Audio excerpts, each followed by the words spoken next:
All right, all right. So, hey, listen, do you have a passion for the spotlight? I mean, honestly, as a kid, did you ever dream of sitting across from your favorite celebrities, interviewing them about their latest projects? Or did you even covet the thought of just standing, microphone in hand, introducing the next contestant on a game show? I know I wanted to be Vanna White one day. Or let's say maybe you've always wanted to be the MC of a live event. If so, becoming an on air personality could be the perfect career for you. As a live shopping host, honestly, you get to challenge yourself by exploring new topics, new industries, and really honing your skill set when it comes to public speaking. Plus, you also get to connect with an audience and create lasting impressions with some of your most favorite brands. So, if that sounds like something up your alley, then stick around because we're sharing tips for becoming an on air personality. And not only that, though, but a successful one. So, if you're just tuning in, let me know where you're watching from. I would love to say hello. So, for those of you that are here with us, welcome back to Lights Camera Live, where we shine a spotlight on the best and brightest marketers in the industry. I'm Stephanie Garcia, and we're live every first and third Thursday on multiple social media channels. So, you got to let me know if you're watching on Facebook, LinkedIn, YouTube, Twitter, all the things. Good? So, having said that, in today's episode, we're going to unveil the secrets to becoming a successful live shopping host. But first, I just want to let you know, stay until the very end because we'll also reveal how you can take the leap into live selling with Ecamm. Yes, we have another big event planned for you, and I'm excited for all of you to be a part of it. So having said that, let's give a big shout out to our live audience. Thank you so much for joining us. Wonderful to have you here. As soon as you comment, we'll go ahead and share it on the screen because I would love to see you as well. So before we get started, I want to know, who is your favorite on-air TV personality? If you had to guess mine, I don't even know if you would be able to guess mine. Personally, I would say that my favorite would have to be Steve Harvey. I think he's just really fun to hang out with, great to listen to, and all that jazz. But having said that, successful on-air personalities have many skills, including charisma and warmth. They have a knack for public speaking and the ability to think on their feet. The thing is that it's not just about being the star of the show. As a live shopping host, it also takes a massive amount of preparation from researching guests and products ahead of time and creating questions that educate and entertain. Not only that though, but let's be honest, you have to move seamlessly between segments and still keep that lighthearted banter while coming across as natural. So I'll be the first to say this career isn't for everyone. It takes a special kind of person with talent and drive to make it in the on-air business. And friends, that's why I'm excited to have Juliana White, an experienced on-air talent and spokesperson with a track record of success for live shopping. She's the North American on-air personality for the skincare company L'Occitane on QVC as well as TSC. She also freelances as a host and most recently for companies like Wayfair and McDonald's. Previously, she was a reporter for NASCAR and a morning news anchor in Charlotte, North Carolina. So Juliana, welcome to the show. I'm excited to have you here. Oh, I am thrilled to be here with you to be able to talk freely about my experience. We mentioned this off air earlier. I always wished I had this kind of information when I was starting off. So I did all of the trial and error, and we're going to talk about it today. So I'm thrilled you invited me. Yeah, I mean, you have to be amazed at how the industry has just evolved. I mean, it's interesting to see how people are doing it from home. You have talent now that are building home studios, either in their garages or in an extra spare bedroom. It's a whole thing. It's an industry. I'm in our spare bedroom right now. When my parents come to visit, I'm like, listen, I have a show at this time. I need you out for a little bit so I can be in my little space here. Unfortunately, the pandemic had us do a little bit of a U-turn, and we had to figure out how to broadcast from home because live selling does not stop. I work at QVC and TSC, and literally when we were not allowed to travel, I had to do 10 shows live from like my kitchen table when it all ended. And now It works and it's not going anywhere. It's continuing to grow because we saw the benefits of live selling from your home. It's relatable, it can be fun, and it works. So from where we had to be to now where we want to be, it's really cool to see how it's evolved. Oh, I absolutely love that. And so here's something for you. So by 2028, what I read from the latest research is that the live streaming market, which stood at 988 million in 2021, so 2 years ago, it's now expected to reach 4.29 billion globally. And so why do you think that is? Like, why all of a sudden are people shifting towards live streaming? I am so happy to hear those numbers, Stephanie, because that is kind of, for me, what I want to hear. There are over 50% of businesses, they have live selling or live events at least one time a week. So it's continuing to grow. We're continuing to see those numbers. And the reason is people are connected to their smartphones. We love social media, and social media loves live events. So if you're able to engage and have essentially a conversation with someone in real time, you can interact with them, you can ask questions, you can get that real part of a person, because when you have a live event, literally anything can happen. And that's why it's continuing to grow. People crave that engagement, they crave that conversation, and they crave that experience on social media right at the tip of their fingers, on their smartphone. So it's not going anywhere, and it's continuing to grow. And you look at all of these social media outlets. You have LinkedIn, you have Instagram, you have Facebook, you have TikTok, and they're all different generations of viewers. So you can reach so many different people that maybe you weren't able to reach before when you just were available on QVC. There are so many people who are now tuning into live selling who never watched a second of QVC in their lives. So it's a totally different audience. That is actually very, very true, because I've had some people where they would say, what is live shopping? What does it mean to be an on-air host? And so since you made the transition from the newsroom into the live shopping industry, like, how do you explain that to your past audience, your past coworkers, the whole shebang? My resume is a little weird. And my parents were always a little concerned because my friends were like, going into proven tracks of their education and what they wanted to be. And I always wanted to be on air in some capacity. And how did I get through NASCAR, through the news, to where I am today? I actually, during college, I paid for college as a model on QVC. And I got to have relationships and work with a ton of different brands. And when I wanted to have a little bit more flexibility, a little bit more of a work-life balance in my life, I used some of those connections and some of those relationships to really create my own path as an on-air representative for L'Occitane. And from that came other opportunities, because live selling is hard. It's not easy to be conversational, to be relatable, but also be trustworthy as someone who knows a brand, knows a product, knows an ingredient. And so for me, that's kind of where that jump happened. I loved being on air. I learned as much as I could in the news. I loved the news, but I didn't love that it didn't give me the flexibility to work with other brands, work with other people, to be able to speak in my own voice as well. Oh, fascinating. That's so interesting.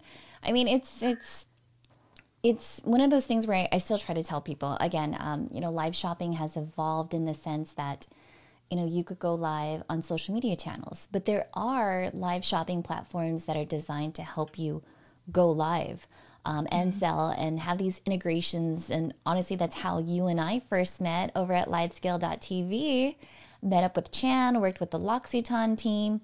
And I've been doing this remote live video production for quite some time now. And I've worked with different live shopping hosts. And literally, you were the first one that I'm like, oh my gosh, Juliana White, you are an absolute pro.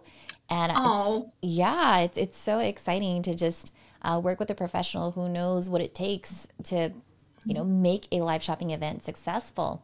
But before we dive into those details, I want to give a quick shout out to one of our sponsors, Short Form Pros, who helps who helps our clients repurpose their content into short form videos. So let's go give them a quick shout out. Business coaches and consultants, I'm gonna build you a sales generating short form content machine in just 2 hours per month. And here's how we're gonna do that. First, my team and I are gonna plan and strategize to figure out which is the best content for you to make. Number 2 is that we're gonna write all of the video scripts for you. And number 3, we're gonna edit your video so that we can 10x your engagement. Now, if you wanna explore your personal brand in 2023, video is the only way for you to do it. So book a call with us now and see if you're a good fit.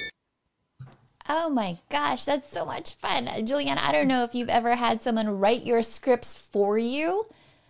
Take your video, like basically take your raw videos, whether you recorded it locally on a smartphone, and then have them chop it up for you. I feel like vertical video is definitely one of those trending things now. And it's so awesome and amazing to see. Yeah. Good. So it's hard work. You can't do it all. Outsource the things that you can to make it better.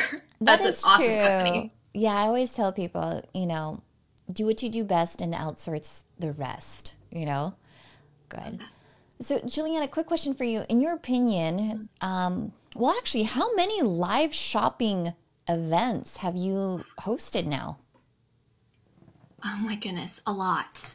Because from all of the different platforms and all of the different companies that I worked for, it has been a lot. And a lot of it has happened right here in my own home. I work with some companies in the supply chain industry. So we go live doing webinars to engage their customer, which is very different from, being here on QVC for a customer who's looking for luxury skincare with L'Occitane.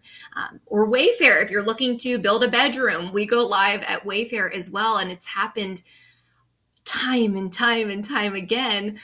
So that's a great question. I don't know. A lot.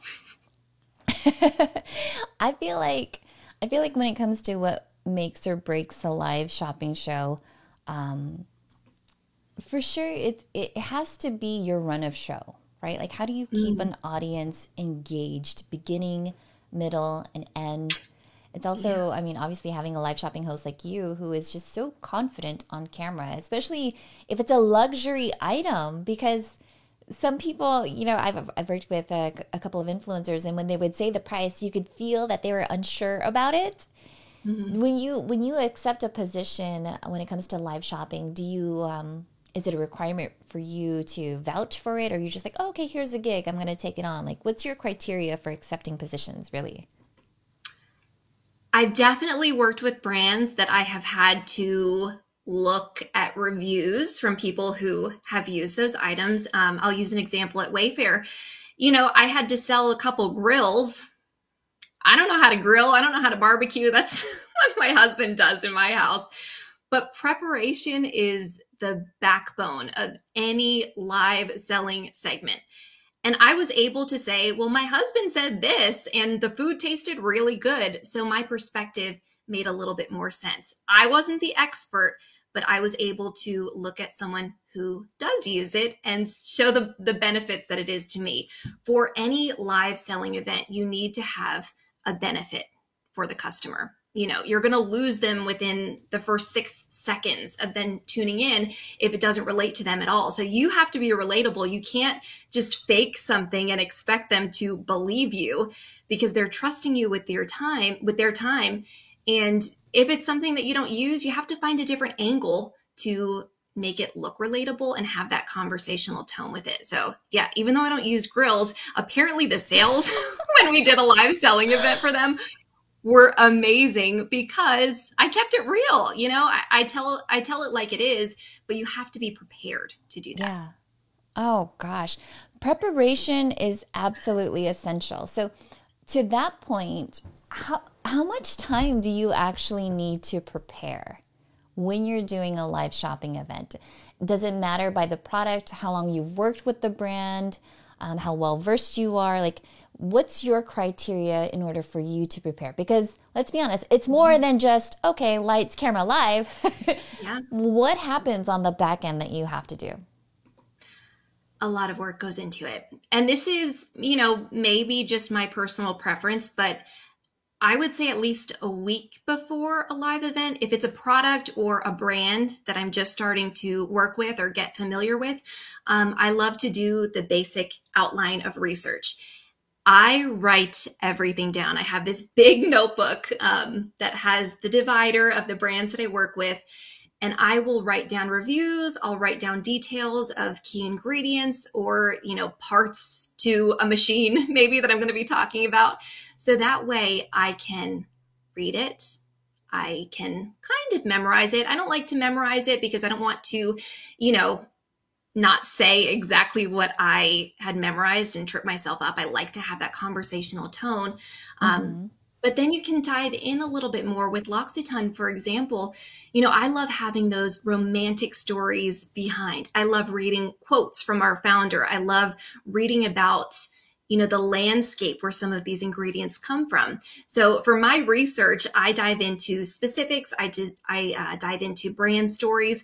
And then as the week goes on, I read those notes and I become more familiar with it. So when I speak, I'm not, running down bullet points, but I know what I'm talking about. And I'm confident in what I'm saying because I did my due diligence in researching. That is so important to come across as confident, relatable, engaging, and trustworthy, which you need to be in live selling. Oh, absolutely. And so how do you coach someone to be authentic on camera and to be so well versed? I mean, for you personally, did you have to audition when you go on these? Do you send a sizzle reel? Like, what is it that you do to win these clients? I do. Yes, all of the above. Taking out of live selling a little bit, I worked in NASCAR, and I remember when I submitted my sizzle reel, my audition tape for this role in NASCAR, that was going to be a reporter and the face of the Sprint Cup Series.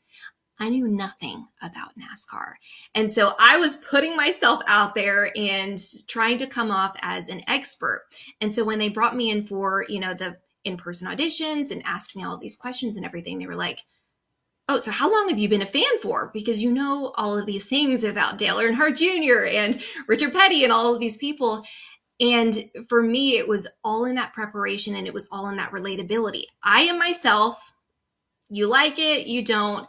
But I'm never going to leave a situation saying like, "Oh, I just wish I had fun with it. I wish I was more like myself." So when I'm coaching people or mentoring some people that I've mentored throughout the years, you just can't lose your sense of self because people can see right through that, especially when you are, pretty much laid bare when it's live selling, because literally anything can happen. This light can go out in the middle of a hit and you have to have fun and you have to react in a genuine, authentic way. It has happened before. Honestly, this light here blew out one time and you just have to have fun with it. And the preparation is just the baseline of all of it. You can, learn a little bit about a lot of things and do really well in an audition setting, but you can't lose yourself. That needs to be there 100%. Have you ever been in an audition where they just kind of threw something out of the left field and you're like, "Oh, was that like just to get your reaction from it?" I don't know if you know this, Stephanie, but I was Miss New Jersey years and years and years ago. And I was not as confident as I am now in who I am, what I'm doing. I did my makeup differently. I dressed differently. I was not very comfortable when I was, representing myself, or in this case, my state. So I went to Miss USA in 2011 and they asked me what my state bird was. And I was like, "Excuse me?" And I will never forget that because I could have had fun with that because I don't know. I don't know what the state bird of New Jersey was, but I was so shell-shocked at that moment where I was like, "I don't know." And I lost the judges because I wasn't able to have fun with that question. And I always remember that. Like, I could have made a joke about birds or like laughed it off or something, but because I was not really being myself and enjoying my moment in there in front of the judges, I totally lost it. You have to have fun with it because those curveballs are going to come from a chat when you're doing a live event or, someone who's interviewing you live on QVC. Okay, so wait. So I didn't know about the whole New Jersey thing. So this is like pageantry, right? Mm-hmm. So then did you have Yeah. any training for that where it's public speaking? I mean, I know you have like the media communications background Mm-hmm. in that in and of itself, but like how early on was this? Like has this always been a thing for you? Like how did you know? I didn't know what I was doing. And that's why, my career path has gone so many different ways and it's worked out. It really has. And I always tell people who are like, I want to be an on air host or I want to do something in this kind of space. And I just say you have to try a lot of different things to get to know yourself. And for me, when I did one pageant, I did Miss New Jersey, and then I went to Miss USA. So I did not grow up in pageantry at all, but it got me very comfortable on stage. And that's kind of been the catalyst of saying, oh, I like to talk on stage in front of people. And I liked this industry, which is how I, started auditioning for hosting jobs. I wasn't great at pageants though. I was Miss New Jersey. Hey, that's cool though. I'm like, and I'm smiling because my team and I, obviously, we like to do our research on our guests, and we like to, go to your website, we Google you, and we do all these different things. But no, I didn't come across the pageantry stuff. So now I'm like, hey, you did a really good job as far as an SEO perspective. Hit that.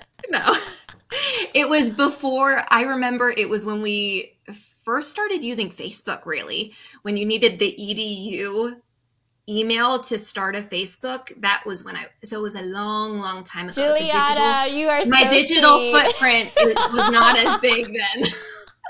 That's actually, it's a blessing and a curse. I'll be honest. I saw this one TikTok video where it's like, how lucky are we that we were able to do like silly things and not actually have it documented where they could easily pull it up. And then they were also saying like, in today's society, when you do cancel culture, right? Like, oh, this person, they did something bad. But like back in our day, it's like you pulled out the yearbook and you would just get like a black Sharpie, like, no, I don't like this person. Or you would just draw a mustache and that was your way of quote unquote canceling someone. So that's so funny. Different time. Different times. So here's a question for you, because for me, I dove into the live shopping industry as a producer about like a couple years ago, like maybe or 2 years ago. And then ever since then, thanks to Ecamm, they connected us to other, remote live video producers, which is how you and I met. For the live shopping host community, is there a community? Is there like an association? Like, how does that work? Do you just randomly bump into each other at conferences? Like, what do you do? I was at an event 2 days ago, and this woman and I recognized each other, and I was like, I think we worked with a couple of the same brands before. She worked with the company who I started working with McDonald's through, and she's like, you look so familiar as well. And come to find out, she does kind of what I do now, and we exchange numbers, and we're having coffee next week, and it is so refreshing to be able to talk in the same language with somebody who understands that you don't work for one company, or, the live selling is so different. How you are on camera can be very different than how you are off camera. How do you prepare? All of these different things. So I love to nurture that community that I do have. I have one woman who is a little bit older than I am, and she calls me every month and says, how are you? And we talk through a couple of different experiences that we each have. And she helps me in so many ways. And I love doing that for, young women that I have come across in the newsroom or even in QVC, because it doesn't need to be as cutthroat as you might think it is, because there's space for everyone now. There are so many companies who are looking for someone who does not look like me. So I want to help somebody be the best version of themselves and have that opportunity, because we're seeing it's growing exponentially. There's going to be space for each of us in this industry. And I always wished that I had a voice when I was maybe 22 to 26, when I was trying to figure things out, that would have said, it's okay to, number one, be yourself. And number two, you're going to have the career path that might not make sense at the time, but you'll land where you're supposed to land, because there are so many more opportunities than we even think of. When you say on-air host, before you would think, oh, the local news or e-news, and there's only like 10 people that you can list.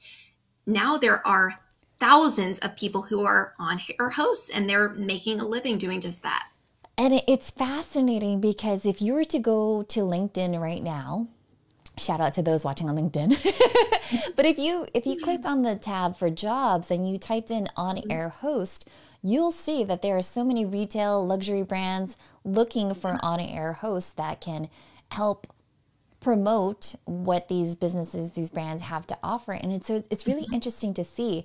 And one of the questions that I had asked you is, okay, well, if they're hiring you, do you come to the event, to the show with your own gear? Do they supply you with gear? Like, what are your absolute must-haves when you are, setting up in that sense? That is definitely something I would say you outsource. In my experience, I've done it all before. Very grateful that L'Occitane and Wayfair have helped me with, the set and the equipment that I have here today.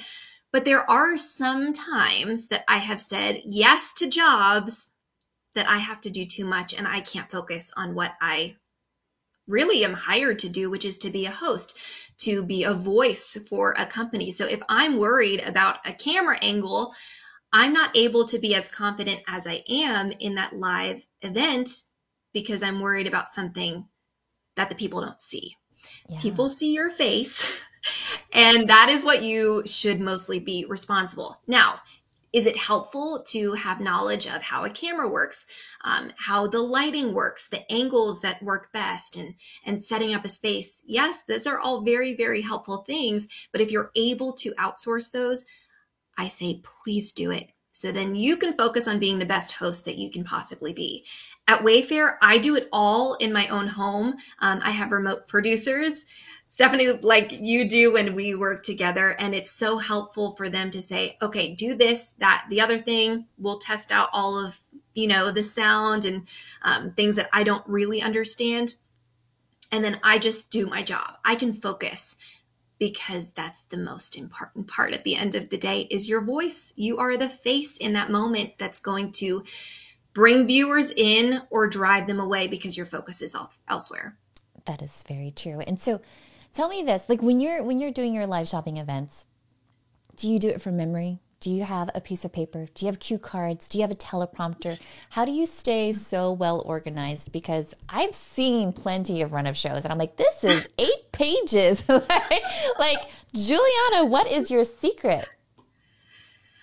I don't, because I like to be confident enough with the information that I can speak directly to the camera without looking off to the side or doing all those things. I have my computer here just because I have the run of show. I haven't really looked at it at all. But if that's helpful and you can seamlessly pull it off, you can do that. But for me, and I think my background has helped this a lot, even as a news anchor, I was somebody who would be asking questions of a guest. So I know from each perspective how to listen, how to learn, how to speak from the perspective of what's the information that we need to know because we have a very short period of time. So I'm able to prepare in that way. One thing that I loved that the QVC training program taught me was ask why about 3 different times.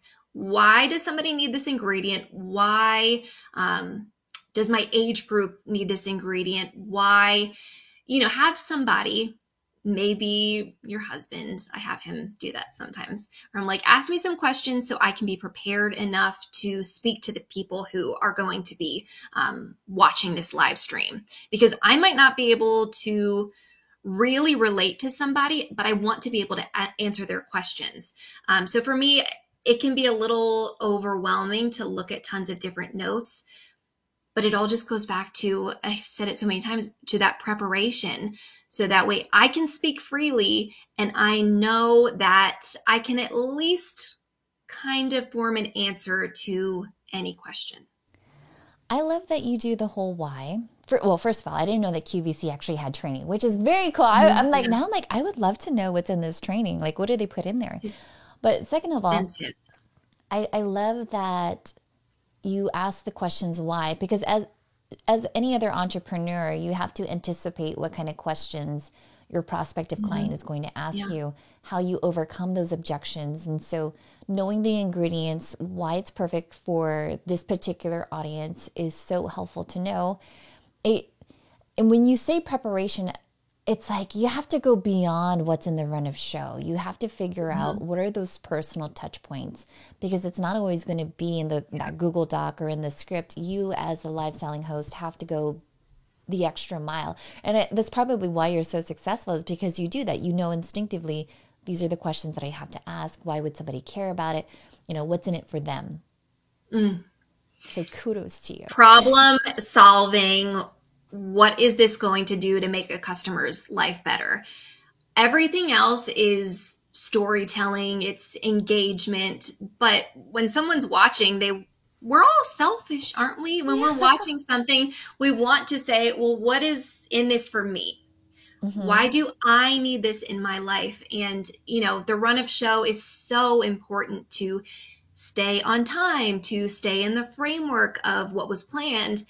But if you're not doing a problem solving every step of the way, they're going to tune out because you're not talking to them. I love that.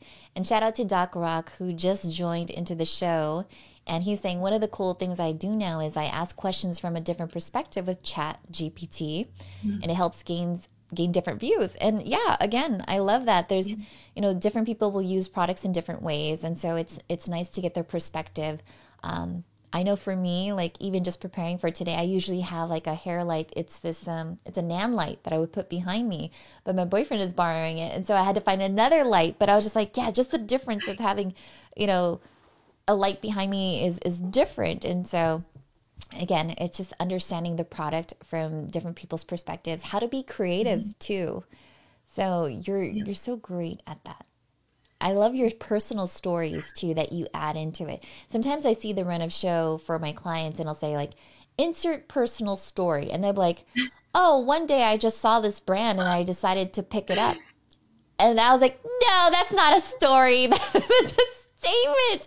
But you would share this whole thing about, vacation or my family. And I shared this with my friend, and it really pulls and draws them in. And so I think even as a live shopping host, you have to be an improviser, a storyteller, engaging and natural and authentic. And yeah, it takes practice. I'm telling you, friends. It does. And I've watched, when everything kind of shut down, we were watching Amazon Live. We were watching all of these people who are maybe not on-air hosts. Maybe they're influencers, which they do a great job at what they do, but you can tell they don't use the product. It's just the name attached to it that companies were expecting would be enough. But when I watch on-air hosts now, or, I'm on an app and I see a live, I say, oh, okay, I want to watch. For me, it's so important to be authentic in knowing things. I'm literally looking at a bed right now, and I just remember I had to sell a mattress with Wayfair, and my parents were here, and I asked them, what did you like about it? And the whole setting it up. You have to live through it. You have to have these conversations, because that's what's going to sell. People, I said this before, will see right through you not knowing what you're talking about or not being users of these products. That is so true. And it's, I've had personal experiences where I was in the middle of a production, and you could tell when the live shopping host didn't really know what he or she was trying to say, and they fumbled the words, and it just didn't make sense. Like, they had rehearsed it, but it's like, but once you actually hear it out loud, it's like, that doesn't make any sense. And so, yeah, you have to do your due diligence and really go for it.